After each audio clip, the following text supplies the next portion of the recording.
할렐루야. 오늘도 하나님 말씀을 사모하며 하나님과 함께 동행하시는 우리 모든 성도님들을 예수님의 이름으로 환영하고 또 축복합니다. 이 시간 함께 말씀 보도록 하겠습니다. 오늘 우리가 함께 볼 말씀은요, 시편 36편의 말씀입니다. 시편 36편 1절부터 12절의 말씀 우리 함께 읽도록 하겠습니다. 악인의 죄가 그의 마음속으로 이르기를 그의 눈에는 하나님을 두려워하는 빛이 없다 하니 그가 스스로 자랑하기를 자기의 죄악은 드러나지 아니하고 미워함을 받지도 아니하리라 하미로다. 그의 입에서 나오는 말은 죄악과 속임이라. 그는 지혜와 선행을 그쳤도다. 그는 그의 침상에서 죄악을 꾀하며 스스로 악한 길에 서고 악을 거절하지 아니하는도다. 여호와여, 주의 인자하심이 하늘에 있고 주의 진실하심이 공중에 사무쳤으며 주의 의는 하나님의 산들과 같고 주의 심판은 큰 바다와 같으니이다. 여호와여, 주는 사람과 짐승을 구하여 주시나이다. 하나님이여, 주의 인자하심이 어찌 그리 보배로우신지요. 사람들이 주의 날개 그늘 아래에 피하나이다. 그들이 주의 집에 있는 살찐 것으로 풍족할 것이라. 주께서 주의 복락의 강물을 마시게 하시리이다. 진실로 생명의 원천이 주께 있사오니 주의 빛 안에서 우리가 빛을 보리이다.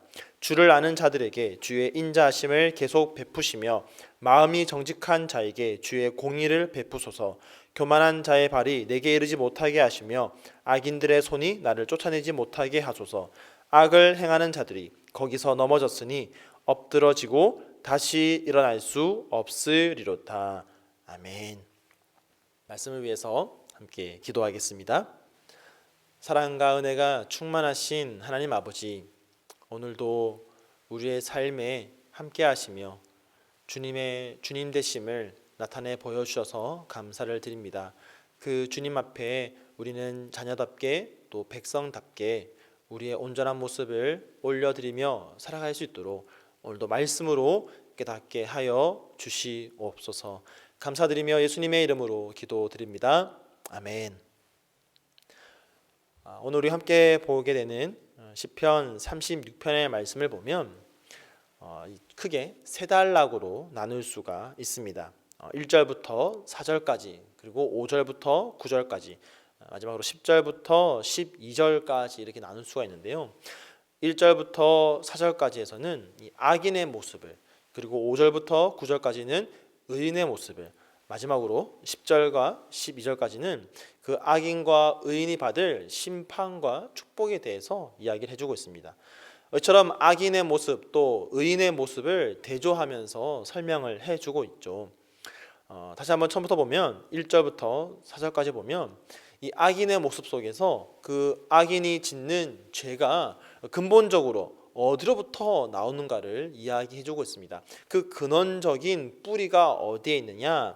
자, 1절에 보니까요, 악인의 죄가 그의 마음속으로 이르기를 그의 눈에는 하나님을 두려워하는 빛이 없다 하니. 자, 악인의 근원적인 뿌리가 어디로부터 나오느냐? 창조주이며 심판자이신 하나님을 전혀 두려워하지 않는 바로 거기에 있다라는 겁니다. 그래서 두려워하다라는 것은요, 이 파하드라는 단어인데, 이 단어는 일반적으로 하나님에 대한 거룩한 두려움, 즉 우리가 흔히 얘기하는 경외함을 뜻하는 표현입니다. 피조물인 인간과 구별되는 창조주 하나님, 그 하나님이 가지고 계신 그 무한함에 대한 이 본질적인 경외함을 가리키는 것이죠. 유한한 인간과는 비교할 수 없는 그 무한한 그 하나님, 또한 심판주이신 그 하나님, 공의롭게 심판하시고 또 우리에게 형벌을 내리실 것에 대한 두려운 마음, 그런 마음을 말하는 것이죠. 그래서 그런 경외함과 또한 두려움이 있을 때에 우리가 악을 저지르고 싶은 그런 죄악에 대한 충동, 그런 마음들이, 유혹들이 억제가 되는 것이죠. 하지만 악인들은 어떻습니까? 피조물로서 마땅히 가져야 할 그 하나님에 대한, 창조주에 대한 경외함이 없습니다. 다시 오실 그 공의로운 심판자 되시는 하나님에 대한 두려움이 없는 것이죠. 그래서 죄를 멀리하지 않습니다. 죄를 억제하고자 하지 않습니다. 그런 마음이 완전히 상실되어져 있는 것이죠. 이것이 바로 죄인의 모습입니다. 그래서 계속되는 2절부터 보면요, 이 2절은 우리 한글 성경은 그렇지 않지만 이 히브리어 원어 성경 보면요, 이 키라는 단어로 시작되는데 이것은 이유를 나타내는 단어입니다. 그러니까 2절부터 4절까지는 1절에 대한 구체적인 이유를 말하고 있는 것이죠. 왜 이처럼 하나님을 경외하지 않느냐, 두려워하지 않느냐. 악인들의 죄가 근본적으로 하나님을 두려워하지 않는 데서 나오는데 왜 그러냐? 첫 번째로 드는 것이 바로 자기의 죄악이 드러나지 않고 미워함을 받지 아니하리라고 자랑하기 때문이라고 그렇게 말합니다. 여러분, 악인들은요 뭐라고 얘기하냐면 스스로 말하기를 나의 죄는 드러나지 않을 수 있다라고 말합니다. 충분히 숨길 수 있다라고 말하는 것이죠. 다른 누군가에게 나타나지 않을 수 있다라고 자신합니다. 자신의 죄가 드러날 때에 이에 대해서 회개하기보다는 나 충분히 그 죄를 숨길 수 있어, 은폐할 수 있어라고 그렇게 생각하는 것이죠. 이와 같은 행동을 통해서 이들이 얼마나 하나님을 두려워하지 않는지를 알 수가 있습니다. 충분히 하나님 앞에 내 죄가 드러나지 않을 수 있다라고 자신하며 자랑하는 것이죠. 하나님의 그 무한성을 마치 인간의 유한함으로 제한하여서 판단합니다. 하나님의 무한함에 대한 인식이 없기 때문에 그로 인한 두려움도 없고 경외함도 없는 것이죠. 여러분, 그래서 표준 세번역 성경은요 이 구절을 이렇게 번역하고 있습니다. 그의 눈빛은 지나치게 의기양양하고 제 잘못을 찾아서 버릴 생각을 전혀 하지 않는다라고 말하고 있는 것이죠. 여러분, 요즘 젊은이들이 쓰는 이 줄임말 가운데 근자감이라는 말이 있습니다. 근거 없는 자신감이라는 것이죠. 여러분, 지금 본문에 나오는 악인의 모습이야말로 정말 근거 없는 자신감으로 가득 차 있습니다. 사람이 자신의 죄를 숨긴다고 그것이 드러나지 않을 수가 있습니까? 그래서 그로 인한 미워함을 받지 않을 수가 있습니까? 그로 인한 판단을 받지 않을 수가 있냐라는 것이죠. 도대체 이런 자신감은 어디로부터 나오는 것입니까? 전혀 근거 없는 자신감입니다. 하나님에 대해서 전혀 알지 못하는 그런 무지로부터 나오는 자신감인 것이죠. 정말 하나님을 제대로 알고 있다면, 그래서 하나님을 경외한다면 결코 이런 말을 할 수가 없습니다. 이에 반해서 의인의 모습은 어떻습니까? 자, 5절부터 6절까지를 보면요 이렇게 이야기합니다. 여호와여, 주의 인자하심이 하늘에 있고 주의 진실하심이 공중에 사무쳤으며 주의 의는 하나님의 산들과 같고 주의 심판은 큰 바다와 같으니이다. 여러분, 의인이 지금 무엇을 찬양합니까? 하나님의 인자와 하나님의 성실을 찬양하는데요, 그 인자와 성실이 얼마나 크고 놀라운지, 헤아릴 수 없을 만큼 얼마나 놀라운지 하늘과 산과 바다를 통해서 표현하고 있습니다. 다른 것들과는 비교할 수 없다라고 말하고 있는 것이죠. 높고 영화로우신 그 하나님의 위대하심을 찬양하고 있습니다. 이런 찬양을 할 수 있는 이유가 어디 있습니까? 바로 그 의인의 마음속에 하나님에 대한 경외함이 온전히 자리 잡고 있기 때문입니다. 여러분, 한 번 더 생각해 보면 이 시인이, 의인된 시인이 이렇게 고백할 수 있는 것은요, 그가 평소에 하늘을 보면서 또 공중을 보면서 또 산과 바다를 보면서 무엇을 떠올렸는지를 알게 해주는 것이죠. 늘 그 크고 놀라운 산과 바다와 하늘을 볼 때마다, 또 우주를 생각할 때마다 하나님을 떠올렸던 것이죠. 그러면서 찬양했던 것입니다. 늘 그 마음에 하나님에 대한, 그 무한한 하나님에 대한 경외함이 있었기 때문에 높은 산, 넓은 바다, 끝없는 하늘을 바라보면서 하나님의 위대하심을 자연스럽게 떠올리게 되는 것입니다. 그리고 그렇게 하나님에 대해서 제대로 알고 하나님을 섬기기 때문에 그 하나님의 인자와 성실이 얼마나 큰지를 고백할 수 있을 뿐만 아니라 그 인자와 성실을 온전히 경험하며 살아갈 수가 있는 것입니다. 여러분, 하나님의 인자하심에는 끝이 없습니다. 변함도 없습니다.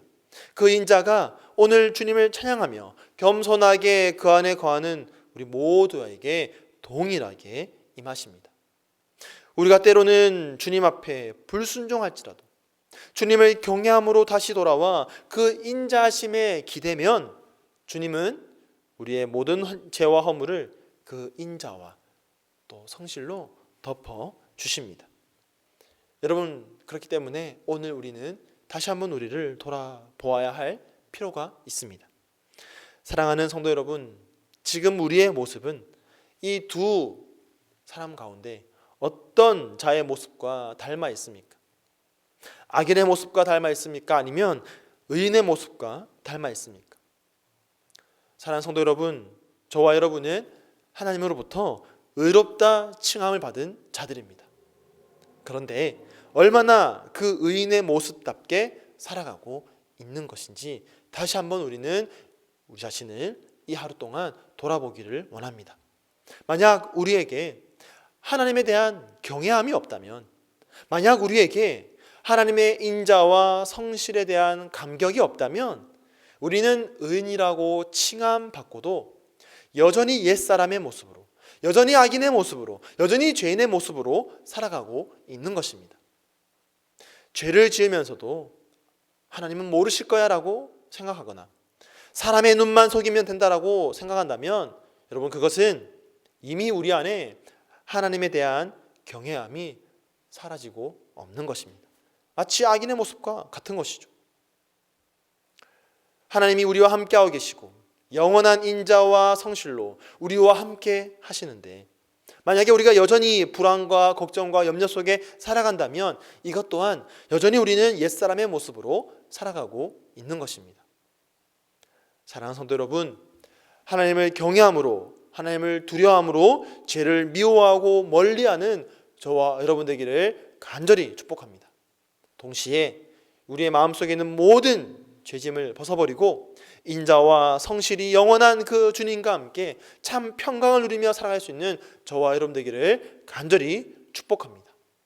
오늘 시인이 9절에서 고백하고 있는 것처럼 생명의 원천이 주께 있사오니 주의 빛 안에서 우리가 그 영광을 보며 살아가겠습니다. 이 고백 가지고 그렇게 그 영광 속에서 영원한 인자와 성실을 경험하고 누리며 살아갈 수 있는, 악인의 모습은 멀리하고 우리 속에서 사라지고 참 의인의 모습으로 그렇게 살아갈 수 있는 저와 여러분의 삶이 되기를 예수님의 이름으로 간절히 축원드립니다. 자, 말씀을 기억하면서 함께 기도하겠습니다. 오늘 나의 마음속에 혹여나 하나님을 향한 경외함, 두려움을 상실하고 있다면 다시 한번 그 주님의 높고 위대하심을 바라보면서 나와 비교할 수 없는 그 하나님의 무한함을 생각하면서 또한 묵상하면서 주님을 경외하며 살아가겠습니다. 결단하시고요. 또한 우리의 모든 죄짐 이미 다 가져가신 그 주님 믿으면서 그 주님으로 인하여서 참 자유와 평강과 그 주님의 인자하심 속에서 살아가게 하여 주시옵소서. 우리 함께 기도하겠습니다. 또한 오늘은 화요일입니다. 우리 공동체에 우리 환우분들을 위해서요 함께 기도해 주시고요. 특별히 장기 환우들을 위해서 정말 마음을 다하여서 함께 기도하겠습니다. 마지막으로 우리 디모데 청년부를 위해서 함께 기도해 주실 때에 참 혼란스러운 이때에 우리 많은 주의 청년들이 올바른 진리를 바라보면서 그 진리 속에 살아갈 수 있도록 해달라고 우리 시간 마음을 모아서 함께 기도하겠습니다. 함께 기도하겠습니다.